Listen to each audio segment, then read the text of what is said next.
Hello guys, good morning. Welcome back to my channel. तो फिर से मैं आज आपके सामने एक नया टॉपिक को लेकर हाजिर हूँ। ठीक है। और उस टॉपिक का नाम है फ्रैक्शन। एक्चुअली ना आप लोगों की बहुत दिनों से डिमांड थी कि दीदी एक एक हमारे टॉपिक के ऊपर बना दीजिए वीडियो। तो मैंने सोचा क्यों ना एक आपका टॉपिक ले लिया जाए। ठीक है। तो फिर आज हम बात करते हैं फ्रैक्शन के बारे में। ठीक है। तो चलिए फिर आप लोग बने रहिए। तो गाइज करते हैं स्टार्ट अपना टॉपिक फ्रैक्शन। तो गाइज देखो यहाँ पे ना क्या होता है, दो चीज़ें होती हैं। एक होता है हमारा अंश जिसको हम न्यूमरेटर कहते हैं, दूसरा होता है हमारा हर जिसको हम डिनोमिनेटर कहते हैं। ठीक है। वो कुछ ना हमें इस तरीके की फॉर्म में दिखता है, आपने देखा होगा पी वाई क्यू की फॉर्म में दिखता है। ठीक है, ये हमारी फॉर्म हो गई। अब हम ना यहाँ पे एक एग्जांपल ले लेते हैं। हमने ये एग्जांपल ले लिया, हमने ये 3/2 ले लिया एग्जांपल में।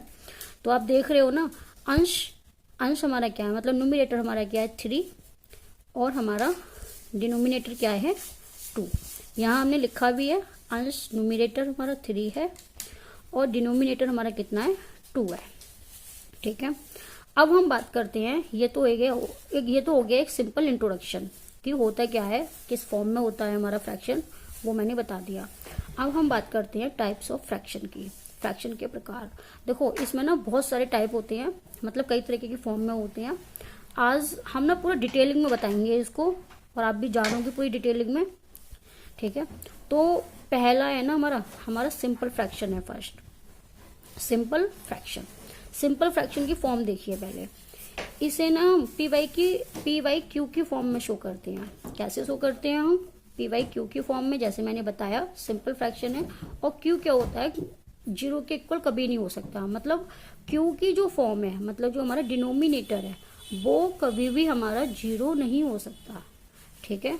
तो यहाँ हमने लिखा भी है where Q is not equal zero. ये जो हमारा साइन है वो नॉट इक्वल का साइन है। ठीक है। इसका मतलब ये है कि क्यू हमारा कभी भी जीरो नहीं हो सकता। ठीक है। यहाँ हमने एक एग्जांपल ले लिया 4/3। ये एग्जांपल है हमारा सिंपल फ्रैक्शन का। ठीक है। वेयर 4 हमारा क्या है न्यूमरेटर और 3 हमारा क्या है डिनोमिनेटर। ओके। तो आपको पहला टाइप समझ में आ गया होगा, सिंपल फ्रैक्शन। यहाँ सिंपल ही बात थी, कोई ज्यादा कुछ खास नहीं था। ठीक है। यहाँ सिंपल ऐसे होता है, सिंपल फॉर्म में रहता है। जो न्यूमरेटर ऊपर वाली फॉर्म को कहते हैं और डिनोमिनेटर हम नीचे वाली फॉर्म को कहते हैं। ठीक है। अब दूसरा है हमारा डेसिमल फ्रैक्शन। डेसिमल से आपको समझ आ रहा होगा कि मतलब ये पॉइंट वाली फॉर्म में होता है। डेसिमल फॉर्म कैसी होती है, पॉइंट वाली होती है। ठीक है। देखो देखते हैं, ऐसे फ्रैक्शन जिसके डेनोमिनेटर 10 मतलब 10 या 10 की पावर में हो। ठीक है। सेकंड नंबर पे आते हैं हम। सेकंड है हमारा डेसिमल फ्रैक्शन। डेसिमल फ्रैक्शन क्या होता है, पहली बात तो डेसिमल जो होता है ना हमारे पॉइंट की फॉर्म में होता है। ठीक है। डेसिमल से आपको समझ आ रहा होगा, ऐसा फ्रैक्शन जिसके डिनोमिनेटर 10 में हो या 10 की पावर में हो। किसका कह रहा है, डिनोमिनेटर हो, न्यूमरेटर नहीं हो, केवल डिनोमिनेटर की बात हो रही है यहाँ। डिनोमिनेटर मतलब हर जो नीचे का पार्ट होता है। ठीक है। और ऊपर वाले पार्ट को हम कहते हैं न्यूमरेटर और इस वाले नीचे वाले पार्ट को हम कहते हैं डिनोमिनेटर। ठीक है। तो देख रहे हो आप 10 की फॉर्म में है, 100 की फॉर्म में है और 1000। इसका मतलब ये 10 की पावर हो जाएगी, ये भी 10 की पावर हो जाएगी हमारी, और ये तो 10 की है ये। तो ये होता है हमारा डेसिमल फ्रैक्शन। जब हम 10 को 7 से भाग देंगे, मतलब हम इसकी भाग करेंगे, डिवाइड करेंगे, तो हमारी क्या बनेगी, पॉइंट की फॉर्म बनेगी। हम जैसे डिवाइड करते हैं तो देखो यहाँ पे क्या आएगा, 0.7 आएगा इसको डिवाइड करने के बाद। ऐसे जब हम इसको डिवाइड करेंगे, चलो आप करना, बताना आपका क्या आ रहा है। ठीक है। और थर्ड है हमारा प्रॉपर फ्रैक्शन। प्रॉपर फ्रैक्शन देखो क्या होता है, न्यूमरेटर क्या हो, छोटा हो, और डिनोमिनेटर क्या हो, बड़ा हो। ठीक है। तो हमारा ये क्या होता है, हमारा होता है प्रॉपर फ्रैक्शन। ठीक है, अब बात करते हैं हम न्यूमरेटर छोटा और बड़ा कैसे होता है। देखो एग्जाम्पल के थ्रू समझते हैं। देखो न्यूमरेटर क्या है हमारा, छोटा है, डिनोमिनेटर क्या है हमारा, बड़ा है। ठीक है, तो आपको ये क्या क्या पता चल रहा है कि ये हमारी प्रॉपर फ्रैक्शन है। ऐसे ही 2/3 लिया हमने, ऐसे ही 4/5 लिया हमने, सेम एग्जाम्पल्स लिए हैं। ठीक है, मतलब अलग एग्जाम्पल लिए हैं और सेम उसके लिए हैं, प्रॉपर फ्रैक्शन के लिए हैं। ठीक है, समझ आ गया। अब बात करते हैं हम नेक्स्ट, इम्प्रॉपर फ्रैक्शन। फोर्थ है हमारा इम्प्रॉपर फ्रैक्शन। इम्प्रॉपर फ्रैक्शन में क्या होता है, यहाँ पे उल्टा होता है जस्ट प्रॉपर के। यहाँ पे क्या होता है, न्यूमरेटर बड़ा होगा लेकिन डिनोमिनेटर क्या होगा, छोटा होगा।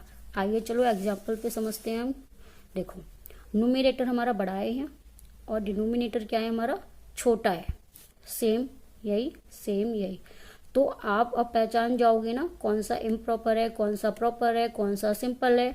अब आपको पता लग रहा है ना, बड़ा है जहां आपने न्यूमरेटर बड़ा देखा वहां इम्प्रॉपर हो गया, जहां आपने न्यूमरेटर छोटा देखा वहां क्या हो गया, प्रॉपर हो गया। ठीक है, अब फिफ्थ है हमारा मिक्स्ड फ्रैक्शन। मिक्स्ड फ्रैक्शन क्या है, देखो मिक्स्ड हमारी इस तरीके की फॉर्म रहती है। ठीक है, इस तरीके की फॉर्म में होता है 1 4/5 2 3/7 4 6/9। ठीक है, हम इसको हिंदी में ऐसे ही बुला सकते हैं, 1 सही 4/5, 2 सही 3/7। ठीक है, अब है हमारा सिक्स्थ वाला यूनिट फ्रैक्शन। यूनिट से हमें पता चलता है कि यूनिट का मतलब होता है 1। क्या होता है, 1। कितना होता है यूनिट का मतलब हमारा 1 होता है। ठीक है, 1 होता है यूनिट का, यूनिट फ्रैक्शन। तो न्यूमरेटर की वैल्यू जो होती है ना हमेशा 1 होती है इसमें। ठीक है, न्यूमरेटर आप जानते हो अंश, अब तो पता चल गया है ना आपको, न्यूमरेटर हमारा अंश होता है, डिनोमिनेटर हमारा हर होता है। और यूनिट फ्रैक्शन में क्या होता है, न्यूमरेटर हमेशा 1 रहता है, ऑलवेज 1 रहेगा। ठीक है, तो 1/5 1/7 1/8 ऑलवेज 1। कुछ भी ले सकते हैं हम, अदर डिजिट भी ले सकते हैं, 3 हम ले सकते हैं, 3 नहीं सॉरी, हम ले सकते हैं 1/4 1/10 1/12, कुछ भी ले सकते हैं XYZ। ठीक है, लेकिन क्या कंडीशन है, न्यूमरेटर ऑलवेज 1 होगा। ओके, अब नेक्स्ट पे चलते हैं हम, रिवर्स फ्रैक्शन। रिवर्स का मतलब होता है उल्टा कर देना। क्या होता है रिवर्स का मतलब, उल्टा कर देना। ठीक है, आओ जानते हैं। यदि क्या हो P/Q क्या है हमारा, एक फ्रैक्शन है, हमने लेट कराया, हमने माना है, हम मतलब मान लेते हैं P/Q इज अ फ्रैक्शन। यदि क्या है हमारा P/Q एक फ्रैक्शन है, तब इसका रिवर्स फ्रैक्शन क्या होगा, हम जस्ट इसको पलट देंगे। ठीक है, Q/P कर देंगे, इसको हम पलट के लिख देंगे, तो ये हमारा क्या हो जाएगा, रिवर्स फ्रैक्शन। चलो एग्जाम्पल के थ्रू समझते हैं इसको। देखो यहाँ पे क्या लिखा है, 5 लिखा हुआ है, यहाँ 12 लिखा हुआ है, ये क्या है हमारी जस्ट एक फ्रैक्शन है। अब मैं आपको बोलती हूँ आप इसका रिवर्स फ्रैक्शन बना के दिखाओ, तो आप क्या करोगे, फटाक से उसको उलट दोगे। क्या करोगे, 12 ऊपर लिख दोगे, 5 नीचे लिख दोगे। ठीक है, तो ये हमारा हो गया रिवर्स फ्रैक्शन। तो गाइज यही थे हमारे फ्रैक्शंस के थोड़े टाइप्स जो हमने बताए। ठीक है, कई सारे टाइप हैं, अब आपको याद रहने चाहिए। आपकी बहुत डिमांड थी कि फ्रैक्शन के ऊपर वीडियो बनाओ, फ्रैक्शन के ऊपर वीडियो बनाओ, देखो मैंने बना दी है। अभी और डिटेलिंग है इसमें, पूरी बात करेंगे, पूरी बात होगी इसमें। अभी ये बताओ आपको टाइप्स क्लियर हो गए होंगे। एक बार हम फटाक से हम इसको क्या कर लेते हैं, रिवाइज कर लेते हैं जल्दी से। फर्स्ट हमारा था सिंपल फ्रैक्शन, ठीक है, जहाँ सिर्फ सिंपल फॉर्म दे रखी थी। फिर सेकेंड था हमारा डेसिमल फ्रैक्शन, जहाँ हम डिवाइड कर रहे थे तो नंबर हमारी केस में आ रही थी, पॉइंट में आ रही थी। और भाई थर्ड था हमारा प्रॉपर फ्रैक्शन, जहाँ हमारा न्यूमरेटर छोटा था, डिनोमिनेटर बड़ा था। और फोर्थ था हमारा इम्प्रॉपर फ्रैक्शन, जहाँ क्या था, न्यूमरेटर बड़ा था, डिनोमिनेटर छोटा था। मिक्स्ड फ्रैक्शन की फॉर्म कुछ इस तरीके की थी। ठीक है, और यूनिट फ्रैक्शन में क्या था, हमारा न्यूमरेटर ऑलवेज 1 होता है। ओके, ये 2 नहीं है, ये 1 है ना, थोड़ा सा वो हो गया है, 1 है ये। और रिवर्स में हम क्या कर रहे थे, फ्रैक्शन की फॉर्म को उलट दे रहे थे। उलटने का मतलब हम डिनोमिनेटर को ऊपर कर दे रहे थे और न्यूमरेटर को नीचे कर दे रहे थे। देखो जैसे हमने ये एग्जांपल लिया, हमने इसका रिवर्स फ्रैक्शन बनाया, हमने जस्ट इसको उलट दिया। ठीक है, अब क्लियर हो गया होगा। अब हम बात करते हैं पिक्टोरियल फॉर्म में कैसे होता है। तो देखिए अब बात करते हैं हम पिक्टोरियल रिप्रेजेंटेशन में ऑफ फ्रैक्शन कैसे होता है। देखो ये ना एक सर्कल है, मतलब कोई भी शेप ले लेते हैं हम, कोई भी पिक्चर उठा लेते हैं, ठीक है। शेप ले ली हमने कोई भी, हमने एक सर्कल लिया है, सर्कल को दो भागों में बांट दिया है हमने, और हमने क्या करा है, इसके हाफ पार्ट को हमने क्या कर दिया, शेड कर दिया, शेडिंग कर दी है, और हाफ पार्ट को हमने ब्लैंक छोड़ दिया है, ठीक है। ऐसे ही हमने यहाँ भी कोई एक शेप ले ली है, हाफ पार्ट ब्लैंक है और हाफ पार्ट हमारा शेडेड है। ऐसे यहाँ भी हमने एक शेप ले लिया है, यहाँ भी हमारा हाफ पार्ट ब्लैंक है और हाफ पार्ट शेडेड है, ठीक है। तो आपको इससे क्या समझ में आ रहा है, आपको समझ में आ रहा है दोनों जगह दो दो पार्ट है, ठीक है। और जहाँ पे एक पार्ट शेडेड है, एक पार्ट ब्लैंक, एक पार्ट शेडेड, एक पार्ट ब्लैंक, तीनों पिक्चर में ऐसे ही है, ठीक है। तो इसका मतलब क्या है कि टू तो पार्ट है हमारे, टू पार्ट हो गए हमारे, हमने इसको फ्रैक्शन की फॉर्म में लगाया, टू पार्ट हो गए हमारे, और एक शेडेड है तो एक शेडेड कर दिया, समझ गए ना। अब यहाँ भी हमारे टू पार्ट है, टू पार्ट लिख दिए हमने, और कितना एक शेडेड है तो एक ऊपर लिख दिया। कहने का मतलब ये है कि जितने भी पार्ट होते हैं उनको तो हम डिनोमिनेटर में लिख देते हैं, हर में लिख देते हैं, जितने टोटल पार्ट जो होते हैं, और जो शेडेड पार्ट होते हैं उनको हम किस में लिखते हैं, न्यूमरेटर में लिखते हैं, ठीक है। अभी और क्लियर हो जाएगा, अभी थोड़ा सा और समझते हैं। देखो ये भी हमने कोई एक शेप ली, हमने क्या करा, इनको 4 पार्ट में डिवाइड कर दिया, 4 पार्ट में डिवाइड कर दिया। अब देखो इसमें हमने क्या करा, 2 पार्ट को हमने शेडेड कर दिया और 2 पार्ट हमने ऐसे ही रहने दिए, ठीक है। जब हमने 2 पार्ट ब्लैंक छोड़ दिए, 2 पार्ट शेडेड छोड़ दिया, अब टोटल पार्ट हमारे कितने हैं, 1 2 3 4 पार्ट है हमारे पास, तो डिनोमिनेटर 4 आ गया, क्योंकि टोटल कितना है 4। अब उनमें से शेडेड कितने हैं, 1 और 2 शेडेड है तो 2 हमने लिख दिया न्यूमरेटर में, ठीक है। जस्ट हमने यहाँ भी ऐसे ही किया, हमने यहाँ पे एक शेप ली, इनको डिवाइड किया, देखो कितने पार्ट में डिवाइडेड है, 1 2 3 4 5 6 पार्ट में डिवाइडेड है ये शेप। कितने पार्ट हैं टोटल, 6। इसमें अब हमारा शेडेड कितने हैं, केवल 2, तो हमने क्या करा, 2 लिख दिया ऊपर। मतलब कि जितने शेडेड होते हैं वो हमारा न्यूमरेटर हो जाता है, और जितने हमारे ब्लैंक जितने हमारे पार्ट होते हैं वो हमारा डिनोमिनेटर हो जाता है, ठीक है। एक बार और बता देती हूँ, मतलब जितने हमारे शेडेड होते हैं वो हमारा अंश होता है, न्यूमरेटर होता है, और जितने टोटल पार्ट्स होते हैं वो हमारा हर होता है, डिनोमिनेटर होता है। ओके, क्लियर हो गया होगा अच्छे से, ठीक है।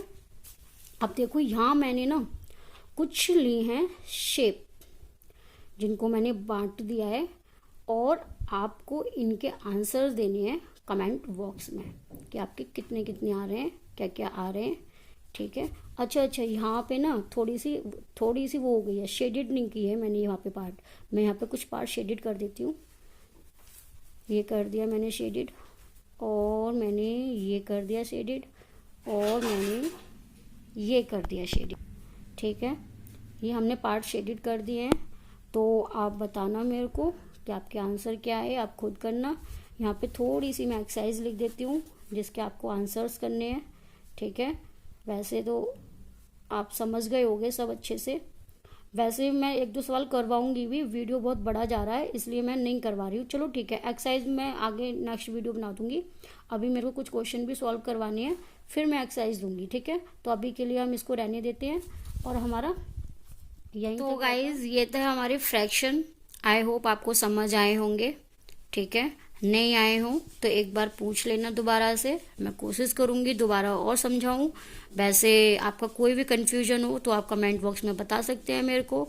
और हाँ, आज के लिए सॉरी फॉर बैकग्राउंड साउंड, क्योंकि आज बहुत साउंड भी आ रहा था, कुत्ते की आवाज़ भी होंगी, थोड़ी बहुत वैसी भी आवाज़ें भी होंगी, ठीक है। तो आप मैनेज कर लीजिए, ठीक है। फिर मिलते हैं हम नेक्स्ट वीडियो में, तब तक के लिए आप लाइक करें, सब्सक्राइब करें एंड कमेंट करें कि आपको कितना समझ आया, ठीक है। चैनल को आगे बढ़ाएं। मिलते हैं इसकी नेक्स्ट एक्सरसाइज में, थोड़े से सवाल कराने हैं, तब तक के लिए बाय।